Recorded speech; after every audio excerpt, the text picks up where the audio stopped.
to experience the ecstasy of life, sometimes we do get dropped into the pain first, to really feel those depths so that they can hollow out and be filled with light and expand. And so for me, yeah, the journey it's exactly that. It's a journey, and it starts beforehand. It starts well before it starts working on you from the moment that the calling comes, and it continues well after the psychedelic experience has ended. Hi there. Welcome to the Aligned Living Podcast. I'm your host, Kathleen Gellatly, and I'm super excited to have you join us. In these episodes, we're going to have some heart-to-heart conversations with experts, everyday wellness enthusiasts, and, well, anyone with a story to share about their journey towards a more balanced and harmonious life.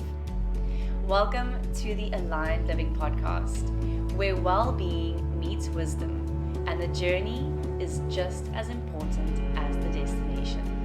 Let's dive in.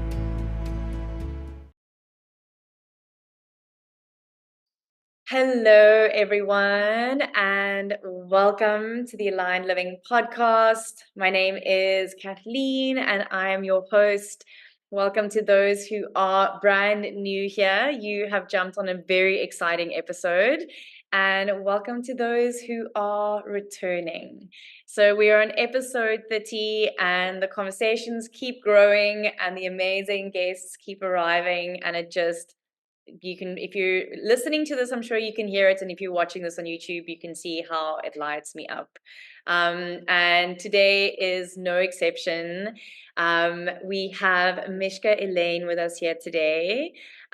We met briefly at Tribe Inn this year for the first time, and I'm just beyond excited. And actually, I was wanting to get Mishka on the podcast, and Josie, who you all know, who is the Aligned Living Fairy who is my right hand and my left hand most of the time. She actually reached out before I even got there. So all aligned, as it should be. And we're going to jump straight into it. There's so many things that I would like to cover for us today, but let's see how the conversation kind of navigates. Mishka, thank you so much for being here today and making the time.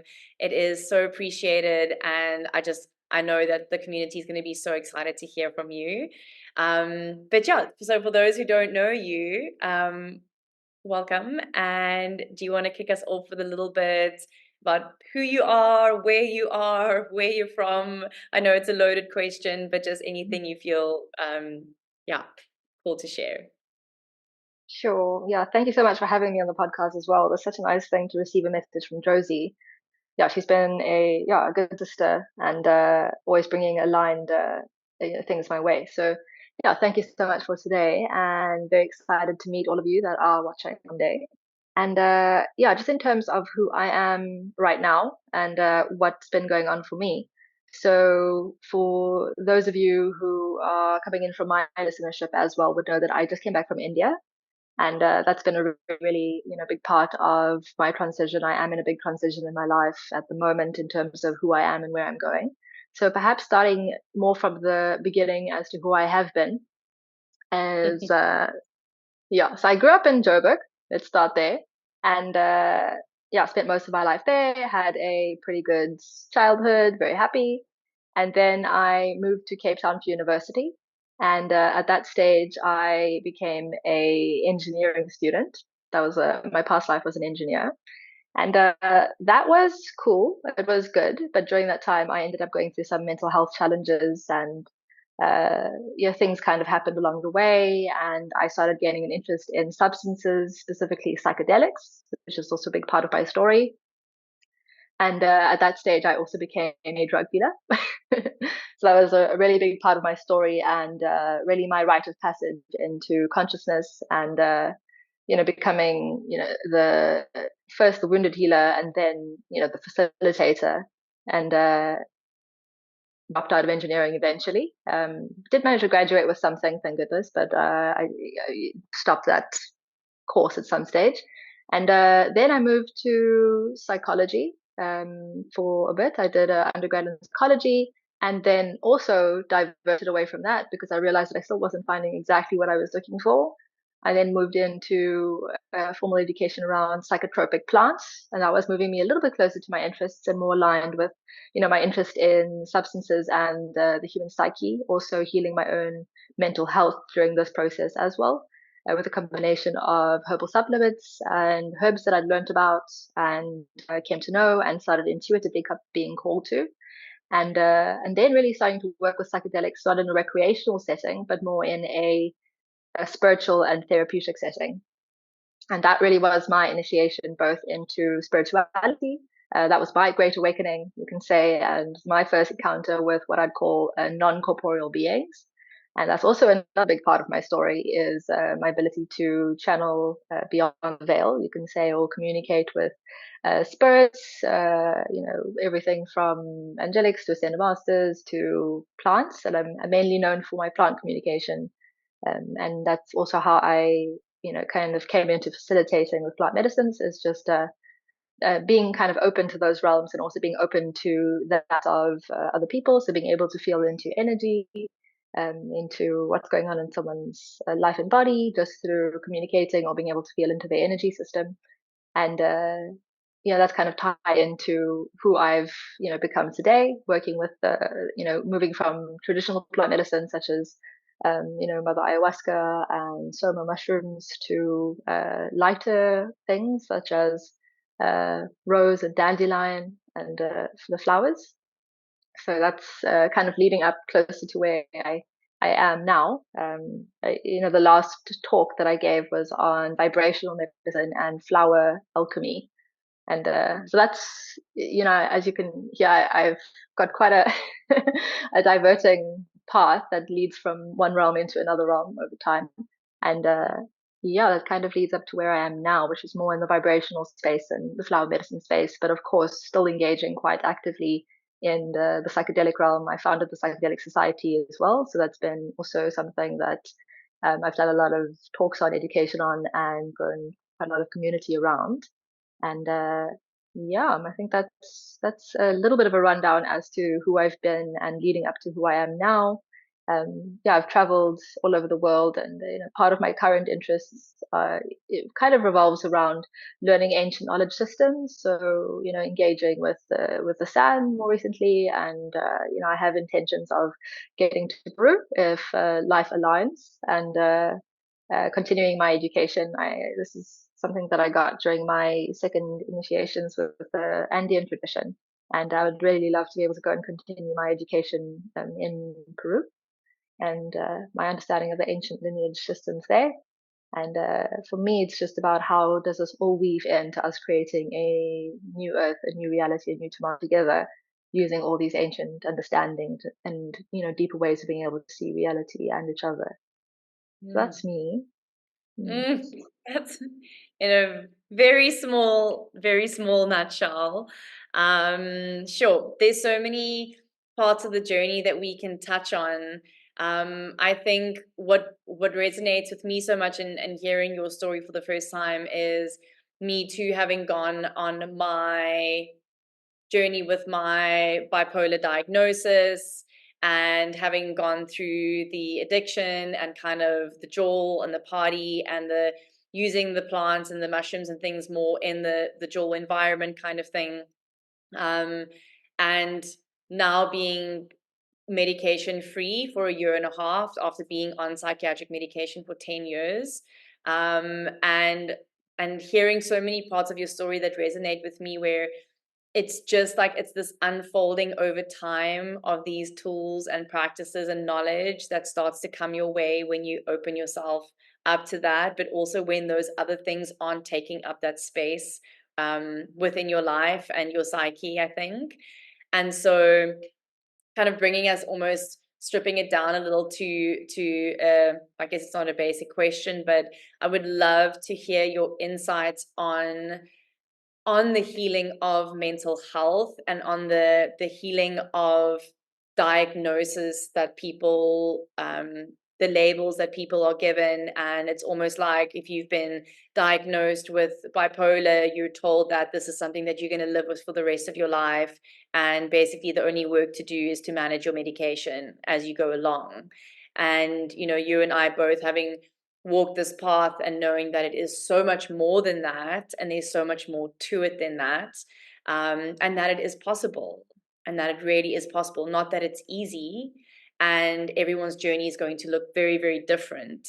But I'd love to hear your perspective on that. And again, I always say, like, this is not an either or. It's not like oh, like, I'm not on psychiatric medication anymore, so I shun the Western world or Western medicine or those tools. And definitely not saying jump off your medication tomorrow if you're on it, because that's really not how it works. But I'd love to hear a little more about your journey. Maybe you can tell us a little bit about your diagnosis, how that came into play, what your initial thoughts were. I know for me it was so challenging to be like, do I go on the meds? Do I not go on the meds? And now I'm on these meds, and these meds are making me feel this way and that way. And the initial part of that is very interesting, because I always say, like, a diagnosis is an educated guess, because I actually got different diagnoses from different psychiatrists who were saying, like, the other one is not giving me the right diagnosis. So it's very interesting, these types of things. So I'd love to hear a little more about your journey within that kind of diagnostic framework that is in the Western medicine, and what that meant to you at the time, and what that looks to you and means to you now. Sure. Yeah. No, it's a huge part of the path, and a huge part of what I engage with on a daily basis is people contacting me with their own new diagnoses or old diagnoses that they're looking to step out of. And perhaps a good place to start was with all of the disclaimers again, saying that, it really comes from my perspective and what I interpret mental illness to be, which is, yeah, perhaps a little bit away from what the conventional models of understanding are. And that, for me, that is the path, is being able to see it from a new perspective. And so what I provide is something which it's an invitation that if it resonates for someone to be able to consider. But again, if this is something that doesn't appeal to you or make sense to you, it's about finding really what's true to you and what is healthy and good for you at the time. And there is a time in which I say, look, I think medication might actually be the best thing for you right now. And sometimes, if you're looking to move off it and things are aligned, then yeah, maybe it's time for you to be able to move off. And how can we help you do that in the most healthy and conducive way? And so for me, when it comes to, healing from mental illness, the first part is just being able to step away from the understanding that this is an incurable lifelong disease. Because that's a lot of what the framing in, Western medicine has kind of built around mental illness, is that it is a disease and that it is incurable and that there's something inherently wrong with you. And so for me, the first point is to start realizing that actually maybe that might not be true.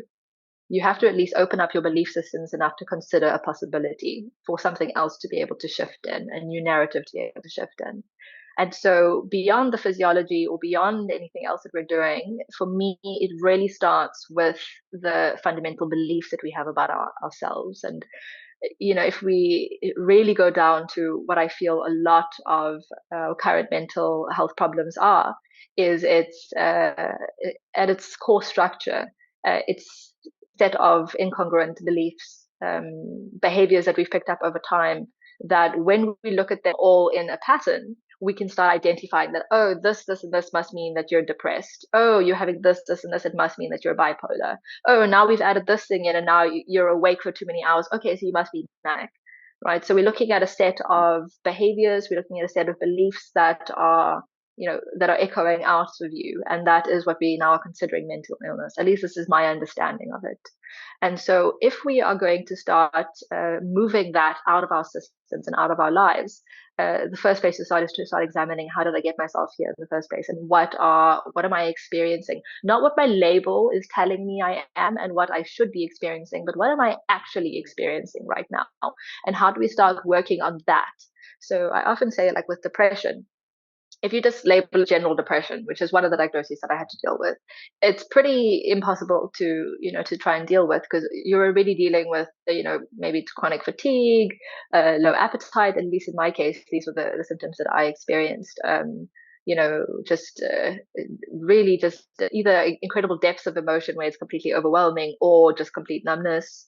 An ability to focus, which is very demoralizing, especially if you're someone that's like, prided themselves on their intelligence, and then suddenly you can't focus. That was also, I think, what also resulted in further issues was, you have one problem, but then you're unable to really cope with that problem. And then the judgment comes in because you're unable to cope. And then it turns into a new problem because now you've got the problem, plus you have the judgment, plus then you have the expectations that come, and then the feeling of failure. And it just keeps building, right? And so for me, it's about cutting it back and starting to look at what are the individual components that I can start dealing with.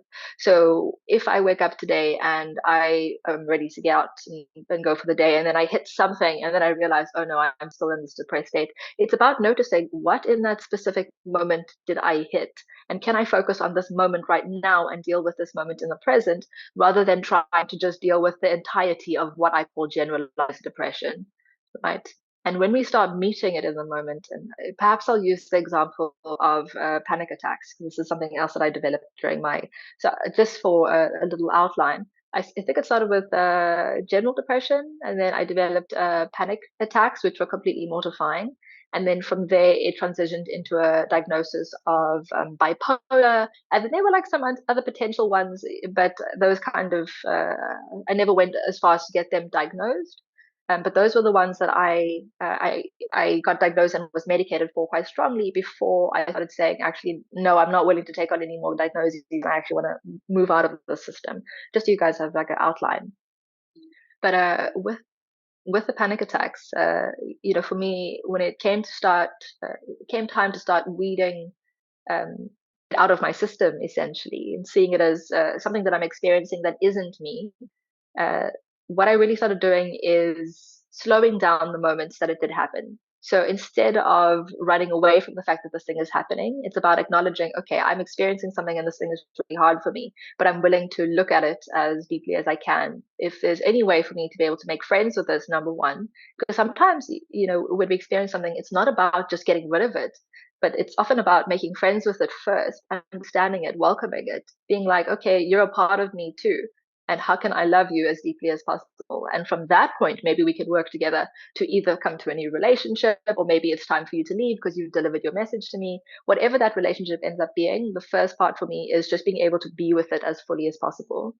And so I would have a panic attack. And as I'm having the panic attack, I would just start taking notice of, okay, where am I? What just happened in the moments before? Just, start like collecting data about myself, just, feeling what's actually going on here. And over time, I started noticing some patterns. And, for me, most people say that it's random, but I've worked with enough people now to actually start noticing that they also have patterns. There's habits, there's moments, there's things, and it might not always be as clear as some people it's very clear. There's social anxiety, there's very strong triggers, very strong people, but sometimes it's not as clear. And so it's just the more data you can start collecting about yourself and noticing about yourself, gently noticing without judgment, the more you're able to start understanding what are the undercurrents. So for me, for example, it often happened in relationship, talking about food or going to a restaurant or someone asking me what I want to order. This is like one of the examples. And through that, I started learning that I actually have a lot of triggers around my relationship to food. But that wasn't exactly it. I had to then go deeper and start thinking about, how do I feel in relation to my body? How do I feel in relation to how I engage in the world? What am I allowed to eat? What am I not allowed to eat? The restrictions of growing up with an Islamic background, and now I'm eating things that might not be halal. That was one side. Coming from an environment when I was young, of a bit of body dysmorphia as well. And I used to think it was normal as a teenager to like weigh myself every day and do all my measurements and take photos of myself. And to some extent, there's nothing wrong with it if it's coming from a place of love, but it wasn't. It was coming from a place of like, have I moved up a centimeter or not? And like, is it the end of the world if I have? And so this was just like a slow digging. But on the surface, I was, to me, it was completely random. I was just panicking in random moments. But there was something that was underlying those moments. And when I dug deeper, there was, deep entrenched belief systems and self judgments underneath it. And, this wasn't the only case in where I was having panic attacks, but this at least got to the root of one thing that I could bring into love again, come to love and work on. And, so through working through my relationship with food, listening to my body more, what does it want? What does it not want? Can I give it, things with love and realize that it's nourishing? And doing a lot of that kind of work, the symptoms started going away. I no longer had panic attacks when I went to restaurants, and so for me, that's really the approach that I take when it comes to working through mental health and really taking back that ability to, be with yourself and live in a healthy and harmonious way again. And sometimes it's not that easy. I often say that during the process of being able to do that inner work, there is time for support. There's a necessity for support, and this is kind of where I come into working with the body and the physiology, because it is quite intense to just tell someone, okay, well, you just got to keep having panic attacks and, keep track of it. That's really hard to do, especially if you're trying to still be functional. And so for me, that's where the herbal supplements really came in. And so for a period of time, sometimes, I tell people, if you're really struggling, medication is a good way to go to get you stable, so that you can do the work, not so that the symptoms go away and you just ignore them forever. It stabilizes you so you can do the work, so that you're coming from a calm place and you're able to look inside yourself to find out what's really going on and how can you work with it in a better way. And this goes for everything. It goes for ADHD, goes for bipolar. There's a lot of things that which we just say, oh no, I'm on medication and that's it. Where if you had to really sit with it, there are deeper layers to it. And yeah, and for me, if medication is too strong for you, you've been on that journey and you're feeling too numb and you're looking to come off, that's when the herbal supplements came in. And that was my journey of, after studying psychotropic plants and understanding the nature of the mind and how the body interacts with, substance, I started being called towards certain plants to help start regulating my system and bringing myself back into a homeostasis. And one of the first plants that I started working with was called ashwagandha, which is a huge favorite of mine, and something that I work with quite often when I work with people. And ashwagandha is known as an adaptogen. So an adaptogen is a plant that has the ability to go into the body and balance various systems. Different adaptogens have different, I call them like different skill sets in a way, or different focuses. So some are more guided towards women, for example, and helping balance, feminine hormone levels, and some are more stress related. Most of them are very for stress. Ashwagandha is particularly good at balancing cortisol. It can also help with blood pressure and a whole lot of other things as well. But cortisol is its main target, and or at least that's how I'm using it in my products and with people. Because I find, these days, I don't meet many people who don't have a problem with their cortisol levels, who aren't dealing with some kind of high stress or burnout. And so for me, that's the basis of first leveling the body, getting yourself into homeostasis using some kind of herbal supplement. And I'll give you some time to reflect, but we can also go into some of the other ones as well, which have been beneficial on my path. And from that point of leveling, it's then going down into the depths and actually looking for what are the knots in my consciousness that are holding me in this behavior pattern, and how can I start working with them in a more loving way, so that I can actually start helping myself and coming into a better relationship with myself. And for me, that is healing mental illness. Sure.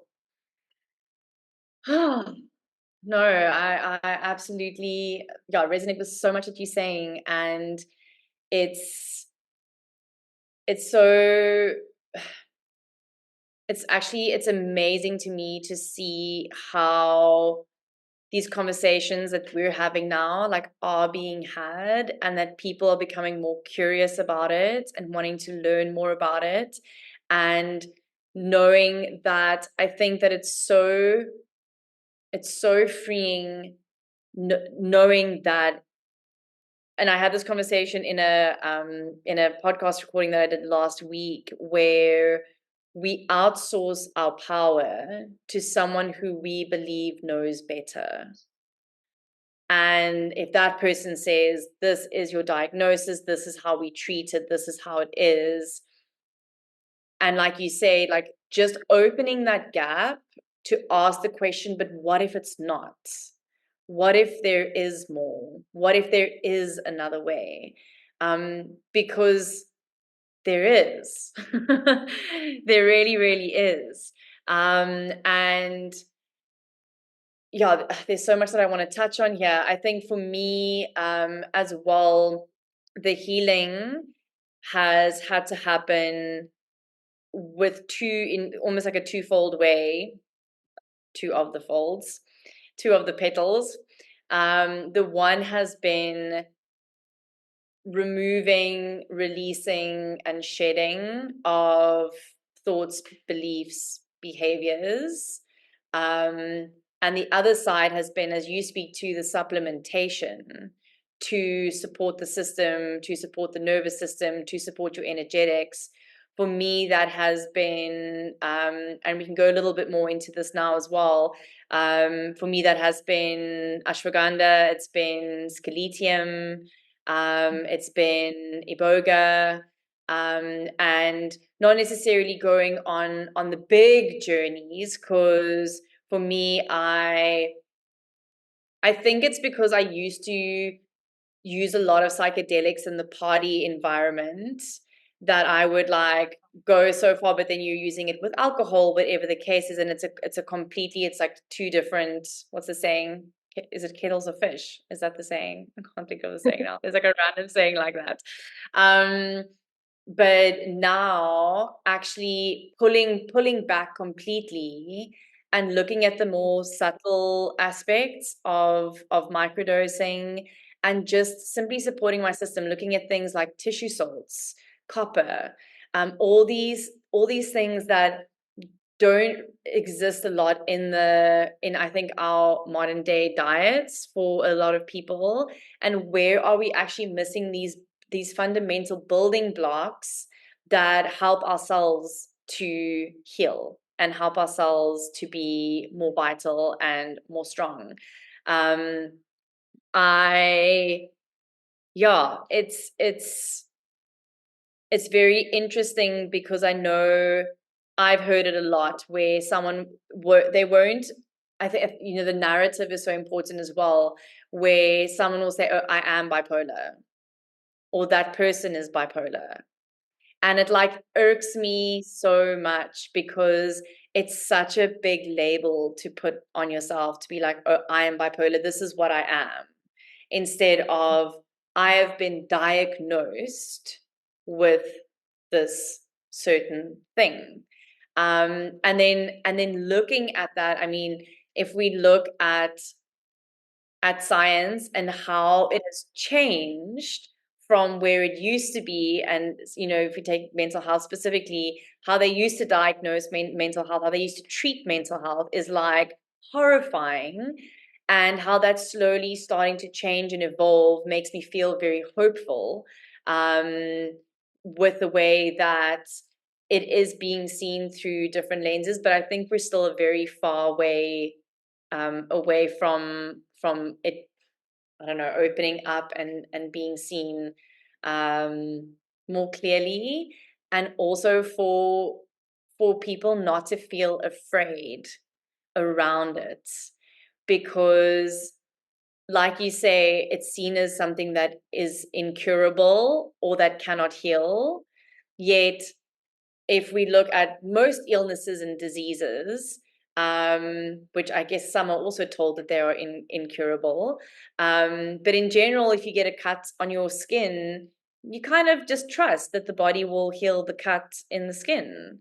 Or if you have a tummy bug or something, you kind of just trust that, you know what, this is going to pass. Like maybe you're taking your extra supplements or whatever it is, this too shall pass. Like my body's going to heal. Or if you sprain your ankle, you have this intrinsic just trust that, oh, I'll give it a few days and my sprained ankle is going to heal.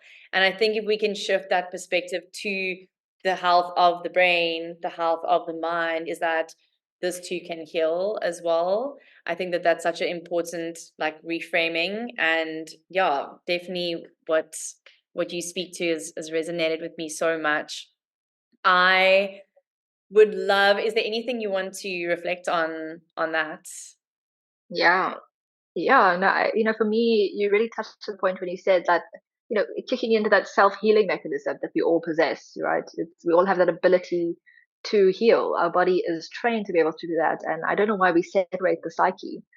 For me, it's creating the right conditions as well for healing to occur. It's like when you get a cut, you don't continue scraping the scab off or, opening it back up. You have to create the conditions. And I just feel with modern medicine, we've created really good conditions for the physical vessel to heal, but we are still in the process. And, with this whole kind of awakening that we've had internationally, we are still learning a lot about how to start creating conditions for the psyche to heal. And also noticing how maybe our society might be built in a way that actually is, kind of stabbing the wound again and again, and not actually allowing people to actually come into a space of regeneration and rejuvenation, both physically, spiritually, and mentally, and emotionally. So that self healing is definitely there. And for me, that's also kind of where psychedelics have been a really big part, is because, how I understand them is they really help trigger that again, that self-healing mechanism that might have become dormant, and they really kind of start allowing that to start activating in the system. And it's been a big part of my journey as well. I actually made me think now. I know you did a post a while back and it's one of my favorite examples to use as well when it comes to self-care and so on, is that self-care is not, it can be in one aspect, but self-care to me is not bubble baths and long walks on the beach. Like, Sure. that is, when it's like, when it comes to like all these little self-care like booklets and guides and things, it's always like, read your books, sit in the sun, go for a long walk on the beach, like have a bubble bath, eat your favorite meal. And those things are all very nourishing, and they are all important, and they are all beautiful. But deep self-care, radical self-care, to me goes like hand in hand with radical honesty with self. And that really is going into the deeper work. And I'd love for you to elaborate a little bit on the word or the phrase, or the concept of self-care, what your perspective is on actual self-care. Yeah, for me, self-care really stems from self-love, what we define as self-care or self-love, really coming to first understanding what it is the self is. And so being self-aware is probably the first place to really start, and being able to, and self-awareness can become this kind of airy-fairy concept to a lot of people, where they feel like they have to meditate for 5 years before they can gain this level of self-awareness. But for me, self-awareness can be really, really simple. It's just being how aware of yourself you are in this moment. Can you feel your presence in this room? Can you feel your body? What can you feel moving inside you? If you close your eyes and listen to your thoughts, can you hear your thoughts? Can you hear what they're saying? Can you feel what that makes you feel as you think that? It's just starting to develop the awareness of what is here and now in regards to what you consider self. It's not something that's totally out there. And really training the muscle to grow that self-awareness is the beginning of learning to be able to create self-love, which is saying that that's a part of me. How can I see that with love instead of judgment? And when we start developing that capacity to love all these parts of ourselves that we're becoming more aware of, then self-care comes into place. Is how then do I care for that part that I've become aware of, that I have realized that is something that I want to show love to? And that, for many people is like, okay, well, if I love myself, then I have to give myself all these nice things, like bubble baths or long walks on the beach, because those things are really nice, or at least I'm told those things are very nice. But sometimes sometimes that's not actually the most loving thing to do. I mean, this is kind of sometimes where tough love comes in. Is sometimes the best thing for me right now is actually to, I don't know, like get my ass back to the gym, because I haven't been in a really long time, and my body is starting to like complain, for whatever reason, and that's actually the thing I need to do right now. And that is self-loving, because I love this vessel. I want this vessel to feel strong and empowered and able to do all the things that I want to do in life. It's not always the easy thing, and sometimes the most self-loving thing to do can be to maybe separate from your friendship group, because if I really truly love myself, I want to give myself the best environment to feel safe, heard, and respected, and maybe going to the club every weekend and having guys like grab my ass is like not the most loving thing for me right now, and where my mental health is. So we have to just think about what is self-loving. Is it sometimes going to the party, or is it sometimes not going to the party? And sometimes it is going. I really love myself, I need to let myself let loose a little bit more. because I feel that I've become really uptight. And so I need to allow myself that. I need to give myself that gift of release. And so maybe going, and having a great time is the thing to do.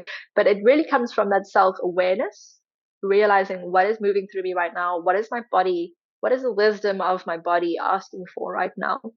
Where am I feeling myself emotionally? Where am I feeling myself mentally? And where am I feeling myself spiritually? Am I feeling okay? Am I feeling aligned? Am I feeling myself?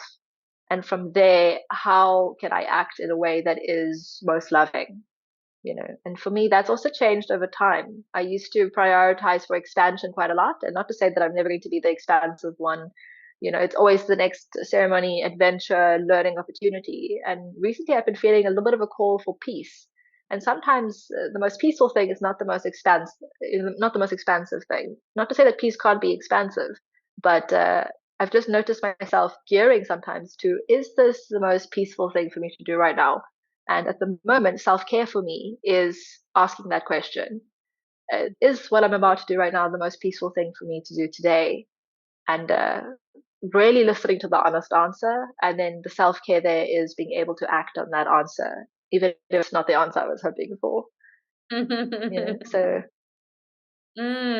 Sure. I think everyone who's listening to this, write that down right now as a reflection question to ask yourself. That's really beautiful. I think for me, the question is, or the feeling is harmony. So I'm always like asking myself, like, because I struggle with the word balance, and like everything in balance, it should be in balance, balance, balance, balance. And balance is such a strange thing because it is also always changing. And I feel like things can be almost like change, the balance changes, but the balance can change while there's still harmony within the changing of the balance of things. So I'm always just asking myself, like, does this feel harmonious inside? Like if I think of it, and I'm an emotional generator, so like I'm just like ask myself, and I love that you said, can I feel myself? Because those are words that I use all the time when I'm teaching or when I'm facilitating, is to say, like, feel yourself. Just really ask yourself what it is you need and listen to the answer. Feel the answer instead of trying to think up the answer. Because we often go over to the extreme where, and I catch myself having these conversations where I go, oh, I should probably do this, or I have to do this, or I should go do that. And then just asking yourself, but the shoulds and the have tos, where is that coming from? Because again, like going like, okay, well, gym is really good for me, so now I'm going to gym 6 days a week, every single day. That's kind of going to the extreme again. So, maybe one day it's asking yourself, cool, I'm going to go and I'm going to go work quite strong in my body. And maybe the next day is pulling back and being a little bit slower. And again, it's all in that, like you keep saying, it's all in that listening and reflecting and observing and asking yourself the questions. And every day, every breath, every moment actually is an opportunity to meet this version of yourself in your truth and where you are. And I think it's so important to give ourselves that permission for change, and especially to change your mind. You are allowed to change your mind about anything and everything at any time you like. So not locking ourselves into these things of, well, I've like committed to this thing and now I should like probably, like you speak to going into studying and having followed these different paths of the engineering and the psychology and gone like, well, actually I need to change my mind. Like, I don't have to go down that path. I can use all the information and the tools that I have, but I can still change my mind. And I think that is so important in self-care and the self kind of healing exploration that we're going through, is to give yourself permission to change your mind about things and to in fact see it as maybe quite an exciting thing, an exploration and a discovery of self, to really tune into yourself daily, and ask yourself those questions. Take a breather and explore the Aligned Living on-demand video library along with our exclusive membership perks. Plus, our YouTube channel is already up and running, offering even more wellness content. Your path to holistic living is just one click away. Visit our website to learn more. And now, let's return to our inspiring discussion. I want to guide us a little more into the medicines, but I'm going to approach it with a different perspective, because I think that all of these things, and I know you've also you write in the work that you've done, all the different kind of plant medicines you've worked with, but then also the chemical medications that you worked with, like the MDMA and the ketamine and et cetera, et cetera. And I think all these things obviously get grouped under the word drugs. And so it's like, what drugs are you doing? And then it's like, oh, like the mushies are in there, and the San Pedro gets put in there, and so it's just this big umbrella of drugs, that I think that's how a lot of people understand these to be. And so I would love for you, perhaps, I know you've spoken about your experience of dealing in drugs, and I would love you to maybe start a little bit from that point in your journey. What was kind of the gateway to, in air quotes for those listening, drugs, and how? And I know this is a long answer for you, I'm sure, but kind of where it started and the journey of unfolding into where you are now with your perspective. Sure. Yeah. So for me, I suppose when I first started getting interested in the substances was right at the beginning of my university days. And for me, it started very kind of innocently. You have a friend, and they have older siblings, and they kind of say, "Oh, you want to try this?" And you're like, I don't know, maybe it sounds quite interesting. So I was really kind of open to all possibility. I came from a very conservative, strict background, and part of me wanting to move to Cape Town is I kind of wanted to kind of break free and go explore the world without. I was an only child, so you can understand my parents were a little bit more protective with me than most, and so I was very open, open horizons, wide-eyed to the world. And within the first couple of months of being in Cape Town, had tried MDMA for the first time. I had tried mushrooms for the first time, and about 6 months in, I was given a tab of acid with two of my friends who we went to Kirstenbosch Gardens, for those who know Kirstenbosch Gardens, and in the most respectful way that we could, because that was like a place where we thought, okay, that we're going to be in nature. This was advice that we got to go and try this. And, back then there wasn't that much information as well. Nowadays you go online, there's like a plethora of, there's psychedelic societies all over the world. There's information, all over. There's guides, there's videos. That wasn't really there then. It was really just the kind of wild west of psychedelics. And I didn't actually know what happened during that journey, because the people around me, they had seen colors, and they were laughing, and I was not seeing anything really, to be honest. And I was just kind of having a bit of a disillusionment about my life, and I was like, I don't know how I feel about my degree or my friends, but I didn't really know that was the LSD doing that. I just thought that I was having a bit of a breakdown. And the difficulty with psychedelics is that after the journey, it doesn't go away. It's not like when you get drunk and everything blacks out, is you remember everything. And so after the first journey, I was really left with this feeling of, am I really in the place that I need to be in my life? And that, coupled with a series of unfortunate personal, life events, I ended up, that is, kind of the start of where my depression really, really kicked off. And but during that depression, I remembered reading a lot of philosophy. From high school, I was always interested in philosophy. I was interested in psychology, just as an interest of mine. And I got given the book Doors of Perception by Aldous Huxley, and that for me was very eye-opening. It spoke about, and I finished it. It's quite a wordy read, but I finished it within a couple of hours because I was just so taken by it, and just the perception of reality opening up in such a profound way that really something deep inside me kind of got stirred and moved and intrigued. And it kind of kept me interested in the expansive potential of different substances.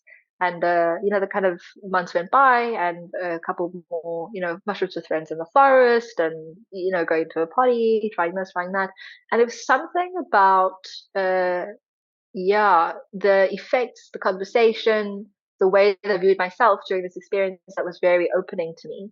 And not just on psychedelics, but all substances. I found it fascinating how you could take something and it could suddenly make you better at focusing.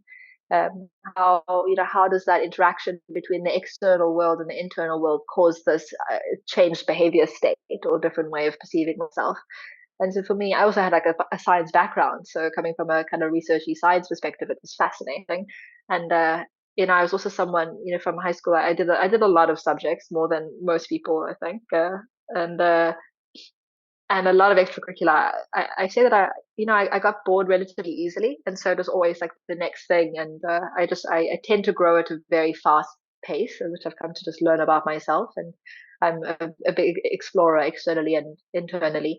And the one thing that really kept my interest, that didn't bore me, was substance. It just, it was endlessly fascinating. There was endless, directions in which you could come to learn about it.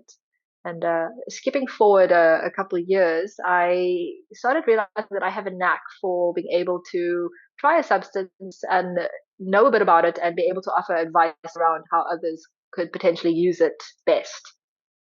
And many years later, kind of realizing that that is a gift that I also use in a more healing capacity, is the ability to be able to work with plants and herbs. And in some other cultures, you'd call that maybe like a herbalist or a diviner, or a combination of the two.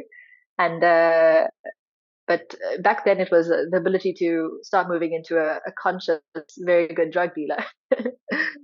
And yeah, just people used to come to me not because of just the substance that I had. I mean, of course, some people did, but for the most part, I had relationships with everyone that came to me because they wanted to try something. They were curious about, experiencing a different way of reality, or they wanted to enhance whether it was a party experience or a personal experience. And I'd be able to say, okay, maybe you can try some of this, but don't go over this limit. Maybe you should have this, but you need to double the dose if you want that experience, or you're looking in the wrong direction. And it started progressing, especially with marijuana. I moved into an apartment where there was mold in the ceiling and I could no longer smoke, so I started making edibles for myself, and that turned into making edibles for friends, and then friends of friends, and then eventually I had a menu. And that was the start of something that I called high tea. And yeah, that lasted for a good while, and that was the start that then transitioned into making mushroom edibles and berry nice tea, which I called it, which was quite famous. And it was a mushroom based iced tea, and I made ice cream, I made all sorts of things. And over time, that then got the attention of people that were interested in what I was doing. And eventually some of the, you can say wrong in, attention. And I say that it was, part of my learning journey, but it was definitely probably the hardest part of my life. And that's kind of my transition into then being based with the gangs and becoming a tester. I used to test a lot of the substances, both physically and with test kits that are imported, to check if they were clean and what the dosages were that were right when they were selling it to people. Because I had the idea that that would be a better way of being able to get things to people, is if there was education around it. And so you can already see like the seeds of my journey wanting to, move into where the psychedelic society is today, which is around education, harm reduction, and safety and unity and trust. But that was obviously, I call it the shadow version of who I am now, or just the version of who I am now in an environment which wasn't conducive for me to really flourish in. Yeah, and so for me, that kind of went until it couldn't go anymore. During that time, I almost lost my life. Just a series of just traumatic events, and eventually I dropped out of varsity. And that kind of put up some red flags for my parents, who didn't know anything, but managed to know enough that they needed to get me help, and got pulled out of that environment quite dramatically and traumatically. And ultimately for my best good, even though I didn't really realize or think so at the time because my whole life was breaking apart. And yeah, from then it was the journey of healing. So I went through the interest, finding my interest,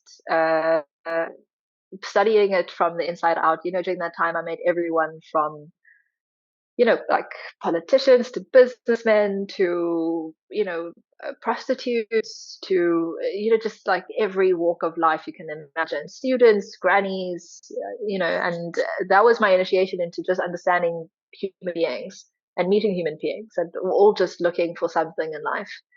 And everyone had their own problem, their own condition. And I learned a lot about people in terms of the substances that they gravitated towards. I could see that this person clearly has issues with the way that they see themselves. And so when they go out, they constantly need certain substances. Whereas this one here, everything is just overwhelming for them. So they gravitate towards other substances. And CEOs obviously gravitate towards certain substances, which I think a lot of us can maybe guess. And that also says a lot about that. I need to do more. I need to be more. I need to act more. And so there's patterns that you start seeing. And so for me, in retrospect, I really said that was my initiation to really understanding people beyond any psychology degree or anything that I've learned beyond that. That was my real understanding of human nature and how humans behave and respond and what they gravitate towards. Um, and that's also, it gives you the path out of that as well, looking at the symptom and what's actually underlying it. And that for me was like being able to correlate the two as well. And yeah, so for me, going, I went through the rehab process as well, the clinic process, and going through that myself, understanding it from the inside. It was funny because before that, when I was in the substance, I always thought one day I would end up helping people with substance abuse issues, and suddenly I ended myself up in a clinic, and that's often the path, right? The things that we heal are the things that we have to walk through ourselves, and so I walked through that path and started my own healing journey. And for the first time in my life, many months after coming out of that, I was still interested in substance, to everyone's horror. But and I was pretty still firm on that, even though I was looking at better ways of being able to engage with it. I did a journey which, yeah, was profoundly different with a dear friend of mine. And at this stage, I'd been put in contact with people that were a little bit more, what I call healthier in the plant medicine space, more like researchers of plant medicine and psychology and of ayahuasca, and not so much the shadow side of plant medicine, but more the side of wanting to move humanity along. And I did a journey that I had a breakthrough experience for the first time. And after, trying every substance under the sun, some with names that you can't even like pronounce, I finally had a proper breakthrough experience that was deeply not just interesting, but like healing for me. And we can go into that if it piques interest. But essentially, that journey was incredibly powerful. It showed me that life really wasn't what I thought it was. And it showed me that the path that I'd walked, even though it was really difficult and I went through so much trauma, was all part of me becoming the person that was able to walk through that initiation. And, it's kind of like at the end of the dark night of the soul, you get this like glimmer of light and you're like, oh, wait, there's something, there's hope, everything is starting to make sense again. And that for me was the beginning of the journey of becoming who I am today. Was then, and it's still an ongoing process of detangling. And for me, this is a path that I feel many people are now starting to walk. Is we go through life and life bashes us around for a prolonged period of time, and we go through traumas, re-traumatizations, difficulties, and at some stage we come into this level of awareness, which starts turning the lens backwards and start saying, okay, now can we start detangling some of this so that we can be a better person today and going forward and find ourselves again. And this is the first time that I really felt, psychedelics sending me straight back into who I am, who I really am, beyond the labels, beyond the names, beyond the ideas, and starting to just touch, just the beginning of touching on that. And for me, it's been a expanding of that energy, expanding of that knowing, coming back into, whether you want to call it just the authentic self or the divine blueprint of my soul or whatever you want to call it. It's coming back in contact with that thing, the thing that we all have, that we all contain, that we all know, but sometimes lose sight of. And for me, that's the same territory as the self-healing mechanism that, allows us to come back into healing and homeostasis or balance or harmony. and starting to understand deeper how substances, how practices, how ways of being, ways of thinking, ways of relating can all guide me back to that very same point. And it's been an unfolding journey of journeying with different plant medicines, different people, different ways of being, different spirits, different, yeah, modalities, and all kind of pointing towards the same thing. Whether you call it soul, consciousness, aligned living, it's all kind of pointing towards that intangible thing that I feel so many of us know is true and are working ourselves towards. And so that was my path from the darkness back into coming to what I call the light. I don't really like that term because it kind of adds a polarity to it, but it's something that it's words that people can understand in essence. Coming back into my alignment. Yeah. Thank you. Sure. Thank you so much for sharing all of that. It's your journey is so inspiring to me, and I, yeah, it's I haven't known you for very long, and I've only just gotten to kind of know your story, and it's been so. You did a talk at Tribe Inn, and I was listening to you, and I was just like, oh my goodness, like I feel like we could be friends, and I feel like I understand what you're saying, and I feel like I love what you're saying, and it's just really resonating. And it is just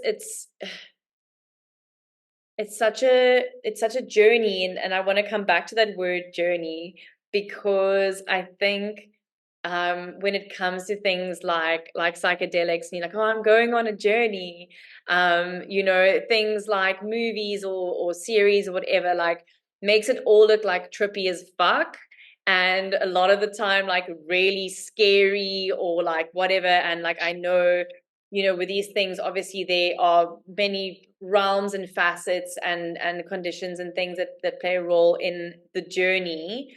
But for those who are listening to this, who are perhaps curious about journeying or going on a journey, how would you kind of, in a more just like a better way of explaining a journey? And I know you've spoken about your experience now, which explains quite a lot out of it, but I wanted to like maybe bring a little more nuance to that concept of, okay, I'm gonna go on an ayahuasca journey, or I'm gonna go on a psilocybin journey. Like what does that mean? What can that person kind of expect if this is something that is completely new to them, or they're going like, I'm interested, but it sounds a little daunting. Sure.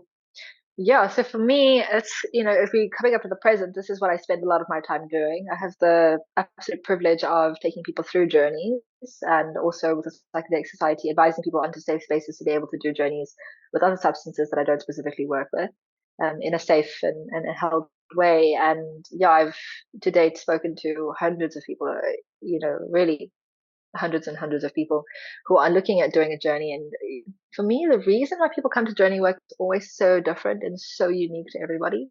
Some people it's a calling. Some people might have seen someone else that has done it and see something in them that they would like to embody in themselves, and maybe a bit more openness or whatever it is that's calling that person. And some people are coming in because they have trauma, or they've experienced something that they feel they want more insight on, or there's just something where they've hit a wall and they aren't able to see past that wall, whether it's a creativity block, or they aren't able to progress further in their lives, or they keep ending up in the same pattern or same relationship or same job, or, kind of pattern, or whatever it is. They've hit a place where they feel they just need to go deeper.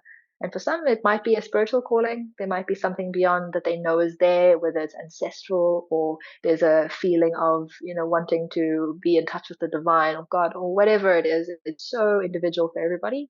And the one thing I must just say is that every calling is valid, no matter how faint, no matter how big, how direct.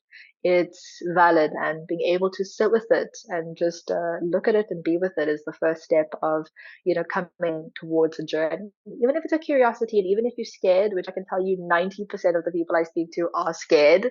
So if you're like, oh, I'm nervous, it's totally normal and fine, and it's part of it. It's part of it. I think fear is a very useful mechanism because it holds us back until we're ready for something. And that's not to say that when you're ready to do a journey, you're not going to be scared. Not all. You will still have the fear, but there will have been a part of you that has grown, that knows why you're doing it. And for me, that's where intention comes in. So when we have a clear intention as to why we want to do something, and we can feel in our hearts that no, this calling is strong, it's been repetitive, it's been here for a while, or I know that there's something waiting for me and I want to dive into feel that, or there are things I really need to work on and I'm unable to do in my own capacity right now. So I really feel that this is something I really want to do.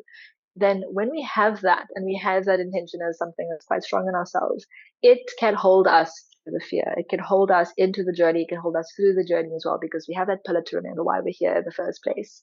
But I often say as well with that is you can think of the intention as the boat that gets us across the river of fear. But once we're on the other side and we've reached the island, we don't drag the boat with us. We leave the boat behind. And so for me, once we're in that journey space and we've gotten across that threshold, what we encounter there is going to be what we need, what life is presenting and allowing for us through grace, not what we want necessarily. That's the big thing for me taking people through these experiences is often the experience is not quite what we thought it was going to be. It's very difficult to explain to someone who's never experienced it, and I kind of like to leave it open because it is so different for everybody. I can talk a little bit into like some of the things you might experience, but it really is so unique. But once we're in that space, it's about allowing, what wants to emerge. I always find it fascinating when people have a non-experience. People ask them what happened, they're like, "Yeah, not much," and I always know to wait and just ask, "Okay, so did you feel anything?" No, no, I didn't feel anything. Just maybe just like some tingles down my back. And then you start asking questions and suddenly things start emerging. But it's because there's such a strong concept of what they believe they should feel or believe they should experience that they actually miss out on what was actually going on. And when you start, just with that line of questioning, there actually a lot happens. I've heard people say nothing happened. I only had like this person come and speak to me for 5 hours, and I was like, that's something. It's if you had a being come speak to you for a few hours during a journey, that's like quite significant. That's not nothing, but it's how we frame what's important, what's not important. And so for me, coming into a journey space, I always encourage a state of emptiness and dropping of expectation, because sometimes the profound thing is right there, but our inability to be able to be open to it is what blocks us from experiencing it. So just experiencing, and sometimes even a completely non-experience is important, because what comes up for you with that? Is there a feeling of disappointment? Is there a feeling of rage? Maybe you feel like you've been robbed, or what comes up even around that experience?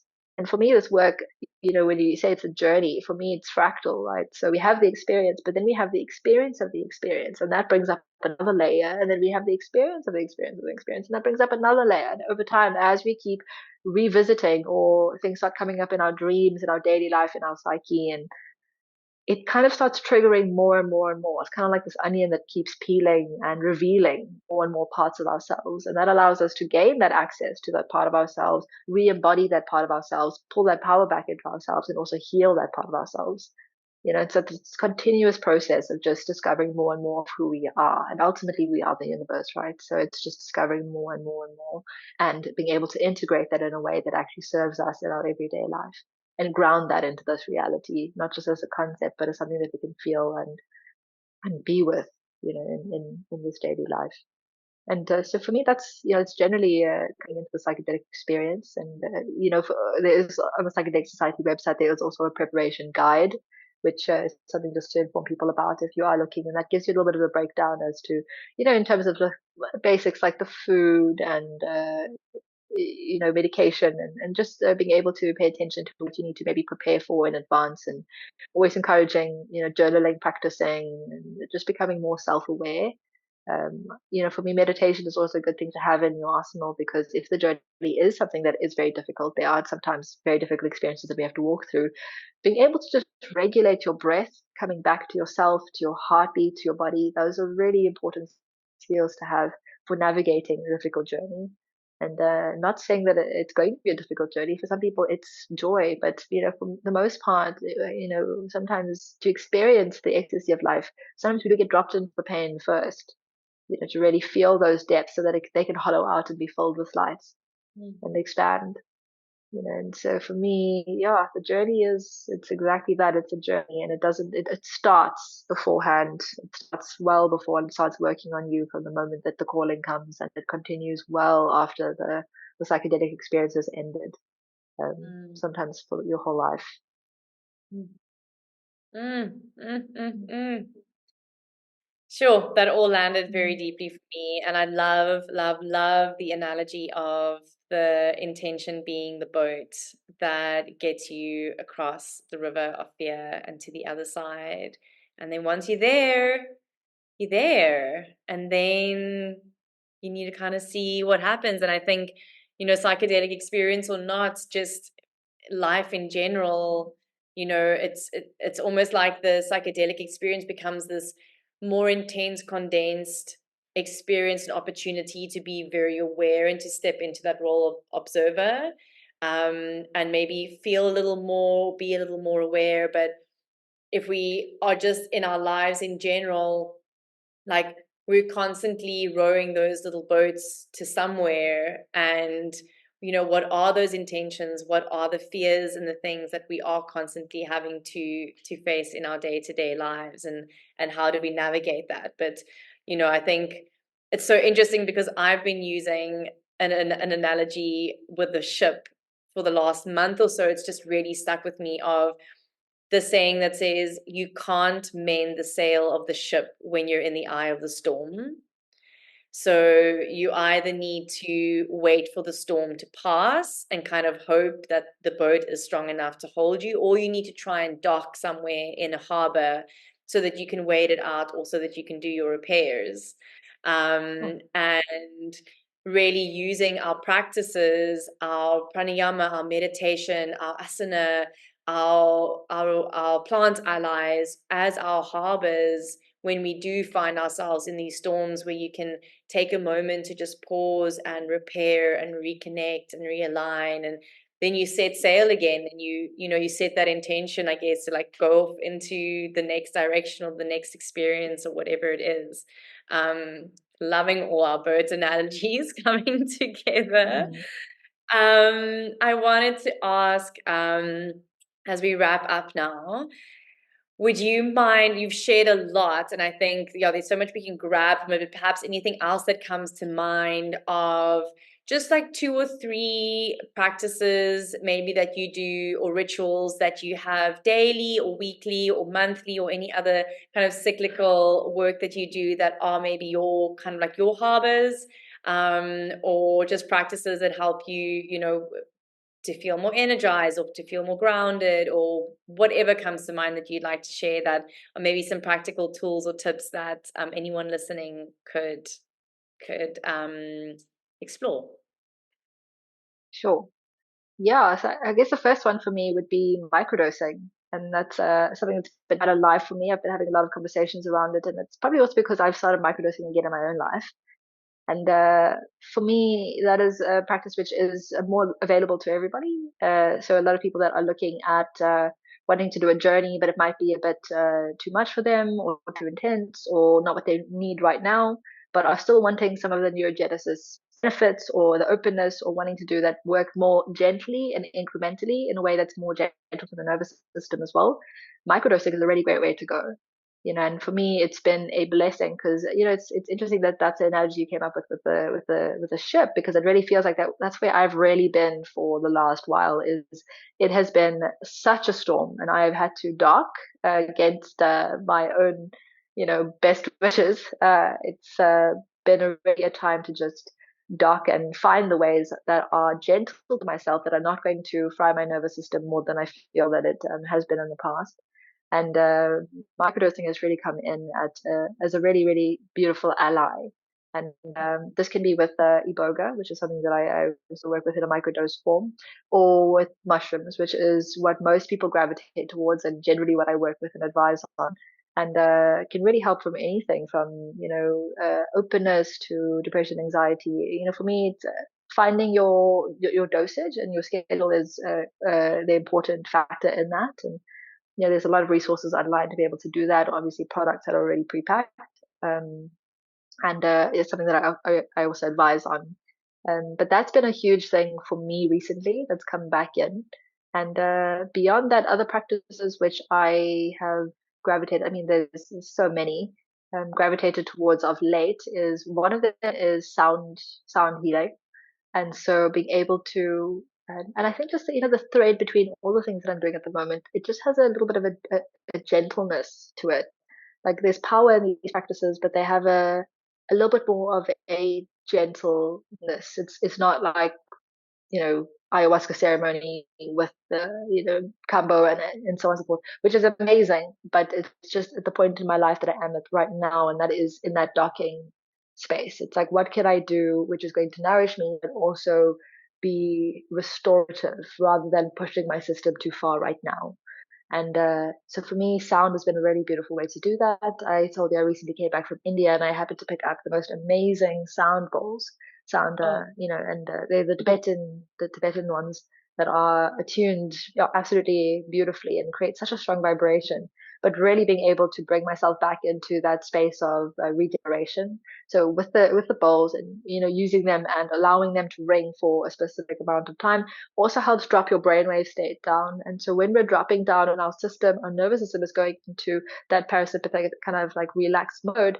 It's actually putting us back into that exactly that space of healing again. And how much can I relax and feel my digestive system relaxing, and I'm able to then start taking in nutrition better, nutrients, or taking in life in a deeper way, digesting life in a deeper way. And that's really been the process for me of like integrating everything that I've experienced in the last few months, in the last few years, actually.